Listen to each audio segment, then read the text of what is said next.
तड़ी पार व्यक्ति इस देश का गृह मंत्री बन जाता है। जिस मैंने नाम नहीं लिया, मैंने नाम नहीं लिया, मैंने नाम नहीं लिया, मैंने नाम नहीं लिया, ये ऑन रिकॉर्ड है, ये ऑन रिकॉर्ड है, मैंने नाम नहीं लिया। आप अपना भाषण जारी रखिए ना। मैंने नाम नहीं लिया। आप मेरी तरफ उंगली ना करें, मेरी तरफ उंगली ना करें, मेरी तरफ उंगली ना करें, मेरी तरफ उंगली ना करें। जिस पहचान पत्र की बदौलत एक आम साधारण नागरिक एक तड़ी पार को चुनकर देश का गृह मंत्री बना सकता है। आगे बढ़िए। एक चाय वाला, एक चाय वाला, एक चाय वाला, एक चाय वाला, एक चाय वाला, एक चाय वाला इस लोकतंत्र के अंदर एक वोट के अधिकार से सीधा चाय वाले से प्रधानमंत्री बन जाता है। उस वोटर आईडी कार्ड की कोई अहमियत नहीं। क्या बात करते हो? तड़ी पार कौन है? तड़ी पार कौन है? तड़ी पार कौन है? चाय वाला कौन है? तड़ी पार कौन है? तड़ी पार कौन है? चाय वाला कौन है? मैंने कुछ नहीं कहा, मैंने किसी का नाम भी नहीं लिया। आप क्यों इतना आग बबूला हो रहे हैं? इतना आग बबूला क्यों हो रहे हैं? इतनी गर्माहट क्यों? इतनी गर्माहट क्यों? क्यों इतनी मिर्ची लग गई? क्यों इतनी मिर्ची लग गई? आपको इतनी दिक्कत क्या हो गई? आपको इतनी परेशानी? देश के अंदर इस समय कैसी सरकार चल रही है जो बहुत कंफ्यूज है, जो बहुत अज्ञानी तरीके से, अनजान तरीके से, उसे पता ही नहीं है कि देश को किस ओर लेकर जाना है, देश के लिए क्या जरूरी है, देश के लिए कौन से मुद्दे महत्वपूर्ण हैं, देश के लिए कौन से कानून महत्वपूर्ण हैं। उनको इस चीज की बिल्कुल जानकारी नहीं है। बहुत ही अजीब से लोग इस देश के केंद्र की सत्ता के ऊपर बैठकर अजीबोगरीब फैसले ले रहे हैं। जो इस देश में अभी तक विदेशी कहे जा रहे हैं उनको ये नागरिकता दे रहे हैं बिना किसी कॉमा फुल स्टॉप के। और इस देश के अंदर जो सदियों से, दशकों से रह रहे हैं उनको ये कहते हैं कि अगर तुम इस देश के नागरिक हो तो तुम्हें कागजात देने पड़ेंगे, तुम्हें प्रूफ करना पड़ेगा कि तुम इस देश के नागरिक हो। यह अजीब विडंबना है। हमारे पास वोटर आईडी कार्ड है, हमारे पास आधार कार्ड है, हमारे पास पैन कार्ड है, हमारे पास पासपोर्ट है, उनको ये हमारे कागज नहीं मानते।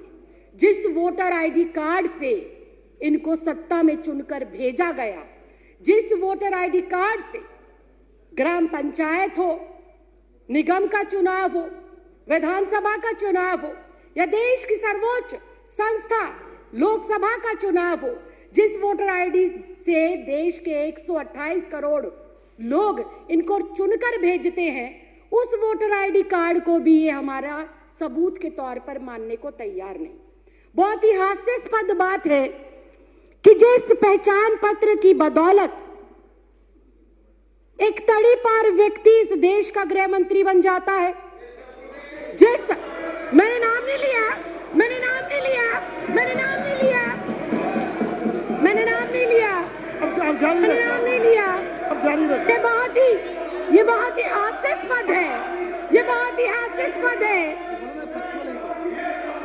ये ऑन रिकॉर्ड है, ये ऑन रिकॉर्ड है, ये ऑन रिकॉर्ड है, ये ऑन रिकॉर्ड है। मैंने नाम नहीं लिया। आप अपना भाषण जारी रखिए ना। मैंने नाम नहीं लिया। आप अपनी बात जारी रखिए। मैं अध्यक्ष जी यही कह रही हूँ, मैं अध्यक्ष जी, आप मेरी तरफ उंगली ना करें, मेरी तरफ उंगली ना करें। सारे प्रिविलेज का मामला है। पहले उन्होंने मेरी तरफ उंगली करी क्यों? अपनी बात कैसे रही है? अध्यक्ष जी, मैं बहुत शांति से और शालीनता से ये कह रही हूँ कि जिस पहचान पत्र की बदौलत एक आम साधारण नागरिक एक तड़ी पार को चुनकर देश का गृह मंत्री बना सकता है।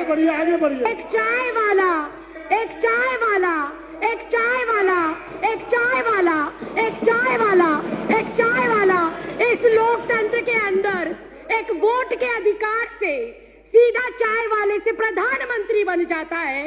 उस वोटर आईडी कार्ड की कोई अहमियत नहीं। क्या बात करते हो? क्या बात करते हो? और मैंने किसी का नाम नहीं लिया। आपको कोई आपत्ति है? आप माननीय अध्यक्ष जी से बात करें। आपको कोई आपत्ति है? आप माननीय अध्यक्ष जी। तड़ी पार कौन है? दाढ़ी पार कौन है? दाढ़ी पार कौन है? चाय वाला कौन है? दाढ़ी पार कौन है? दाढ़ी पार कौन है? चाय वाला कौन है? मैंने कुछ नहीं कहा, मैंने किसी का नाम भी नहीं लिया। आप क्यों इतना आग बबूला हो रहे हैं? इतना आग बबूला क्यों हो रहे हैं? इतनी गर्माहट क्यों? इतनी गर्माहट क्यों? क्यों इतनी मिर्ची लग गई? क्यों इतनी मिर्ची लग गई? आपको इतनी दिक्कत क्या हो गई? आपको इतनी परेशानी क्या हो गई? मैंने तो किसी का नाम भी नहीं लिया, मैंने किसी दल का नाम नहीं लिया, मैंने किसी व्यक्ति विशेष का नाम नहीं लिया। राखी जी आप अपनी बात पूरी करिए। राखी जी आप उधर इशारा मत करिए। नहीं मैं समय कट करके बैठा रहा हूँ। आप इशारा करके बात मत करिए। मैं अध्यक्ष जी आप मुझसे 2 मिनट के अंदर, आप कोई सफाई ना। लेकिन अगर विपक्ष ऐसे टीका टिप्पणी करेगा, आप बोलते रहिए ना। विपक्ष टीका टिप्पणी करेगा कैसे चलेगा? आप बोलते रहिए। अनुशासन नाम की चीज है, आप बोलते रहिए ना। आपको किसने? अनुशासन नाम की चीज है, आप उन्हें अनुशासन सिखाइए। मत करिए प्लीज। मैं अध्यक्ष जी 3 मिनट के अंदर, महज 3 मिनट के अंदर अपनी जो मेरा संदेह है और जो मेरे सवाल है और जो मेरा विचार है, मैं वो आपके सामने रख रही हूँ।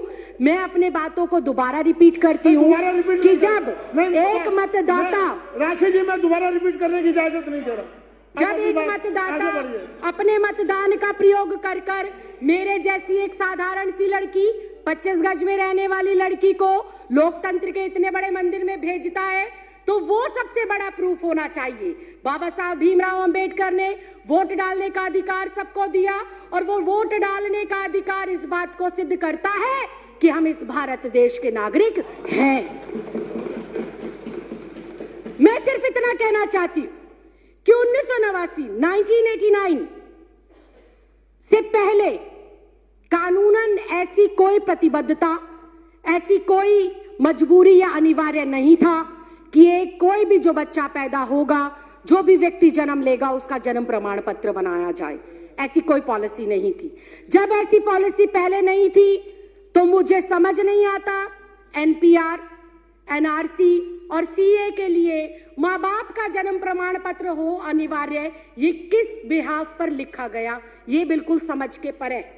और फिर एक बार फिर से विपक्ष को हो सकता है मेरी बातों से आघात पहुंचे, लेकिन ये कटु सत्य है कि अगर ये कंपलसरी है कि एनपीआर, एनआरसी और सीए के लिए अपने अपने माता पिता का जन्म प्रमाण पत्र दिखाना जरूरी है, तो क्या हमारे देश के माननीय प्रधानमंत्री अपने माता पिता का जन्म प्रमाण पत्र दिखा पाएंगे?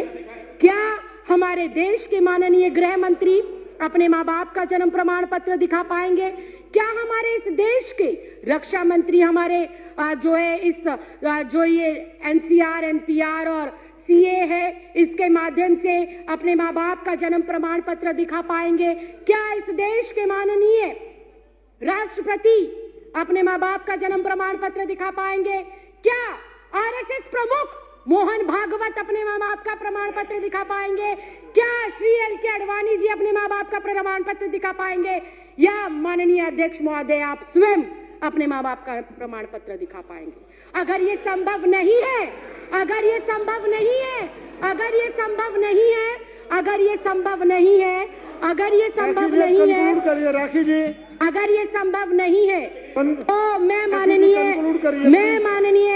मैं माननीय अध्यक्ष महोदय सिर्फ इतना कहना चाहती हूं कि जब बीजेपी का शीर्ष नेतृत्व, केंद्र में बैठे मंत्रिमंडल, प्रधानमंत्री, गृह मंत्री अपने माँ बाप का बर्थ सर्टिफिकेट नहीं दिखा सकते, तो क्या उन्हें, मैं कंक्लूड ही कर रही हूँ सर, क्या उन्हें डिटेंशन सेंटर भेजा जाएगा? अगर वो लोग डिटेंशन सेंटर नहीं जाएंगे तो इस देश का आम गरीब मजलूब परिवार का सदस्य क्यों डिटेंशन सेंटर जाएगा? ये सवाल आज इस लोकतंत्र के मंदिर में मैं आपके माध्यम से केंद्र सरकार से पूछना चाहती हूँ। अध्यक्ष जी मुझे 2 मिनट दे दीजिए, मैं अपनी बात को खत्म कर रही हूँ। अध्यक्ष जी मुझे ऐसा लगता है कि एनपीआर, एनआरसी और सीए महज देश की जनता को भटकाने के लिए एक हथियार के रूप में केंद्र सरकार आजमा रही है और भटकाना चाहती है। वो अपनी नाकामियों से जनता को, नोटबंदी से देश को भटकाना चाहती है, जीएसटी की जो अभी मार पड़ी है व्यापारियों के ऊपर, उससे देश की जनता को वो भटकाना चाहती है। बेरोजगारी जो पिछले 45 सालों के अंदर सर्वोपरि आंकड़ा इस साल में आया है, उससे देश की जनता को भटकाने के लिए हथियार के रूप में इसका प्रयोग हो रहा है। राइफल सौदा हो गया, दलितों पर अत्याचार हो गया, अर्थव्यवस्था किस तरह से चरमराई हुई है।